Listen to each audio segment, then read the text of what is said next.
welcome back. She calls herself the original Black Butterfly, which is also the name of her hit song from the 80s. Iconic four-time Grammy Award winner and 12-time nominee, Deniece Williams is still soaring with that four-octave voice range. Here to share stories about touring with Stevie Wonder and Earth, Wind, and Fire, plus so much more, the sensational Deniece Williams. Deniece, welcome to the show, otherwise known as Niecy. So can I call you Niecy throughout this interview? You sure can. All You right, sure can. Niecy. A lot of Well, people do. So, we feel like you're one of ours because you have been just giving us the hits year after year. And so just good to see you. yeah. And you know, the way it's going, good to be seen. I know that's right. Okay, 5 decades, and you are still going strong. We're going to chat about what you're doing now because you are extremely busy, but we want to take it way back. I want to talk to you about when you were discovered, how you were discovered, and I'm thinking it was probably in church and you were hitting those four octaves. Well, you know, it wasn't in church. When I was a junior in high school, my math teacher bought a local record shop that was owned by a lady named Vivian Carter's, who was supposed Mm-hmm. to have a reputation of finding the Beatles first. Anyway, so he bought this record shop. And so I went to him after school one day and I said, Mr. Parker, can I have a job at the record shop? I'm trying to save up money because I want to go to school. Mm-hmm. And so he said, let me talk to your mom. And he talked to my mom and she said, you know, after school, she can work 2 or 3 hours afterwards, you know, and make sure you get your homework done. So I'm sitting in the record shop and I'm just spinning 45s because, you know, waiting on customers to come in. And so I would sing by Aretha Franklin. I would sing by the Supremes, Gladys Knight. I'd sing by all of these artists. And one day, my Mr. Park came in through the back entrance where the storeroom was, and I didn't know he was back there. And I'm just singing my little heart out with Aretha Franklin, you know. And he said, "Wait a minute, I didn't know you could sing." You know, he came in, and I said, "That's because you don't go to church. If Uh-huh. you went to church, you would know that I could sing." And so he said, "Oh my God, I got to talk to your mom. I want to record you." And so I said, "Well, yeah, you have to talk to my mom again." So Mm-hmm. he talked to my mom, and she said, okay. And he brought over to a local record label called Toddling Town. And it was Eugene Records from the Shy Light, and Barbara Acklin wrote my very first song called Love is Tears. And Okay. so, you know, they promised me fame and fortune, of course. And my the local record came out about 5, 6 months later. And Mm-hmm. also a group that had a single that came out was the Jackson Five, because we were I was all going to both say from that Gary, because you're saying Gary, Indiana, and I'm thinking, okay, now the Jacksons, that's where they're from. yeah, so we were both little local acts doing it at the same time, coming out at Mm-hmm. the same time. And so I forgot about it. And I remember a year later when I was about to graduate, one of the Jacksons or their cousin came over and said, "We just got signed a contract to Motown and we're moving to LA. What are you going to do?" I said, "I'm going to go to school and become a nurse." All right. And so, Well, we're going to fast forward a little bit because then one of your cousins had you do something that really probably changed your singing career. And it that did. cousin scheduled an audition with none other than Stevie Wonder. Tell me about that audition. Well, I went away to school, like I said, and as it turned out, I was not a good student. Science was kicking my behind. If you want to be in So the you were a medical, better singer. than I was a student. And so my cousin John Harris used to come by his grandmother's house and spend a week during the summer. My grandmother, his grandmother were sisters. And he would Mhm. always say, "I know Stevie Wonder." I said, "Shut up, Pinocchio. Your nose is growing." Everybody who live in Detroit said they know Stevie Wonder. You start lying. But it was 2 years later that he called. He said, "Listen, we're in town.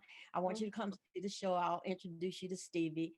And it was a year later after that John actually got me an audition with Stevie. And I ended up touring with him for 3.5 years as a background singer With the Wonder Love. with the Wonder Love. Yes, it was. So, what did you learn from Stevie being on tour? I think that first of all, I used to write poetry in school. I would write little poems, and so when I got with Stevie, I realized and I saw that poetry plus music equals song, and Mhm. so I was becoming a songwriter when I was with Stevie. And anybody that's around him and that genius, you got to pick up something. And you are living proof of that. So, everybody, stick around because when we come back, more about Niecy's career, concerts, civil rights, and even COVID. Stay with us.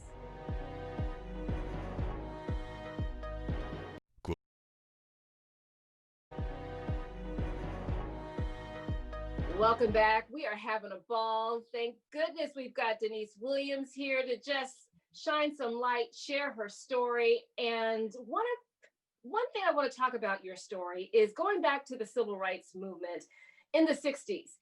And what was that like to be there? And what were some of the things that you witnessed firsthand? Well, growing up in Gary, Indiana, it was Indiana was and probably still is to a certain degree Jim Crow country. Mm-hmm. So I remember hearing at school, one of the girls would always talk about the NAACP, and her mother was very involved, and I got very interested in that. And they decided to go to Crown Point, Indiana, and stand on the steps of one of the municipal buildings. And so I just started to sing, freedom, freedom, freedom, freedom. We just started to sing, and I felt like this is right, this is correct, because the white people lived in one area. Of course, the rest of us lived somewhere else around. And I even remember when my sister began to get bussed in and how that was taken, by the white community. Didn't want that at all. Didn't want, these Black children coming into their school. But Mm-hmm. my sister went to a predominantly white school. And it was just very interesting to see the hatred of people just because you're not the same color as them. But also being brought up in a school. My school was the only multiracial school. So we had Hispanic people, we had white people, we had Polish people, we were across the board. And that really helped me not to see, or not to grow up under racism, but it also propelled me to want to fight it. And so I think I was in the 10th grade when I first started with the NAACP and doing that rally. What did you see when you were on the road touring with, I mean, you guys are all world class artists, but did you experience racism along the way? I did on very few occasions. I think that for me, because my music was crossing over to pop and I Mm-hmm. had a white audience that was following me as well, that I probably did not experience it as much as some of my other friends and peers on the road. But obviously, you could tell. I mean, I could tell the difference between the way I was being treated on occasions and ways other acts were being treated on occasions. And a lot of it, like I said, was because my music was crossing over pop. Nothing that it was intentionally done. It was just my delivery, the music, the Mm-hmm. combination of that. But it still goes on even today, with the acts and how we're treated a lot of times different than how they would treat a Caucasian or white person or a white act. The hotels are different sometimes, Mm-hmm. just the way you're picked up and treated. But like I said, I probably saw less of that than a lot of my peers did. Did you see more of that being a woman versus being Black? I think it was a combination of both. I remember a record label, a guy came up and he says, "Oh, I would love to sign you. I'd put you in a little short mini skirt and a halter top." And I couldn't help it. It just came out. I said, "I'd like to see your mama in a short skirt and a." All right. Okay, no, See, that's that's that Gary Indiana coming out of you. she came out and I couldn't stop her. She said, "I'll let see your mama." Okay. And I said, "No, no, I'm not interested in none of that." I said, "I don't have to sell my body or sell anything to sell records." I said, "My talent, thank you, is speaking for itself. So go talk to somebody else. I'm not interested." No. Amen, sister. Well, when we're talking about the civil rights movement, of course, we have to talk about Black Lives Matter. And you were recently honored by being considered the song Black Butterfly, being considered one of the anthems of the movement. And I was telling you, I was just listening to the song last night. It is so soothing. And we're going to listen to it in a minute. But what do those lyrics mean? Well, when I heard that song, George Duke produced it, and I was in the studio with him, and he played me that song, and I knew that I had to sing this song. And when I think about it, so many times when I'm singing it, I think of the fact that my mother and my dad both lived to see a Black president in the White House. And I know that they never, ever thought that they would see that the struggles that we've come through. When you see the art with the slaves and the statues that are at the bottom of the oceans, that's how they dumped our people in the ocean and drowned them. And when I look at where we've come, I look at Kamala Harris and Mm-hmm. where we've come and where we can go. As far as I'm concerned, ain't no stopping us. We Ain't go. no stopping us. Now, see, now you talking about another song. Ain't no stopping us now. Ain't no stopping us now. And with that song Black Butterfly, I knew that we had to do it. And we are spreading our wings and we are flying. And folk better watch out because Let me let folks get a little sampling of how good this song is. Just a reminder. So let's listen to it now. Has finally been born. Black butterfly, sail across the waters. Tell your sons and daughters what the struggle brings.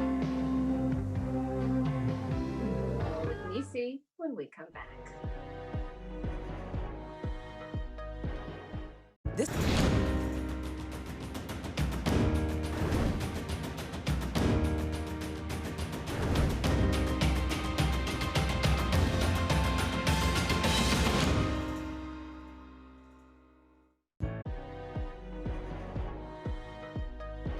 Welcome back. We are continuing our conversation with the legendary Deniece Williams. And Nisi, let's talk about your new song, When You Love Somebody. It is on the charts of the adult contemporary chart. So that's pretty impressive.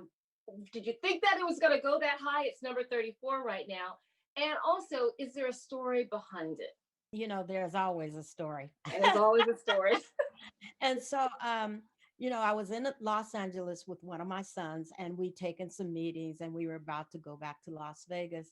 And he looked at me, he said, Mom, I have one more meeting to make. He said, I want to talk to a friend of mine, Emil Gatos, who's a producer and songwriter. And I've got a friend that wants to get in the business. So I just want to stop by. So, okay, all right, we go by the studio, and I hug Emil because they went to high school together. So I sit in a corner. And so after the meeting was done, Emil walked up. He said, Miss Williams, I love your voice, love your music.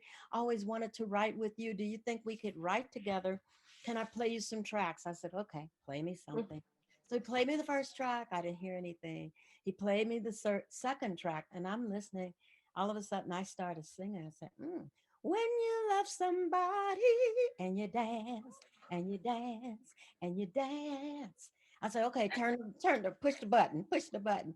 So I sing this and leave the studio, and he gives me the track. So about a week later, he asked me, can you send me some lyrics? I send him some lyrics, and then he sends it back to me about a week and a half later, and it's got somebody else doing the song. And I said, oh, I like the song. He said, yeah, but the only person that can sing it like it's supposed to be sung is you. Will you come in and sing it? I said, okay, next time in LA, I'll sing it. So about 2 weeks later, I go in and I sing the song, and I say, oh, I like it. I walk out of the studio with it. And so about a month later, I'm with some cousins and their kids and their grandkids. I said, oh, I did this little song. Do you think let me play it for you. You tell me if you like it or not. I put it on, and the grandkids are dancing and singing the music, and everybody's dancing. So I called Emil the next day. I said, I think we got some. He said, Miss Williams, I've been trying to tell you that for over 2 years. This is a hit. So I said, okay, well, you know what? I don't have a record label, but I'll just put it out myself and see what happens. And speaking of want to hear from you, you know what? We're going to play a little bit for everybody to hear it. Oh, cool. Look at us and how we made it. I'm still catching the vibes like it's the first time. What we got, I wouldn't trade it. We're living out this life, feels so right. Oh, 'cause when you love somebody, life feels like a party. You dance until you just can't dance. I tell you, when you love somebody, represent them proudly and live each moment like the last. Ooh. Photographing every chapter, such a beautiful ride, one day at a time. We're happy ever after, perfectly intertwined, can't deny. Oh, 'cause when you love somebody. Williams, thank you so much for spending time with us. You Please too. don't be a stranger, because when we get to 2021, because it can't come here fast enough, That's right. I want to know about the concert. I want to know about the tour. I want to know where we can find you and when you're coming to DC. Okay. Yeah, sure will. And thank Yeah. you so much, beautiful one. Everyone, stay with us. More of the show when we come back.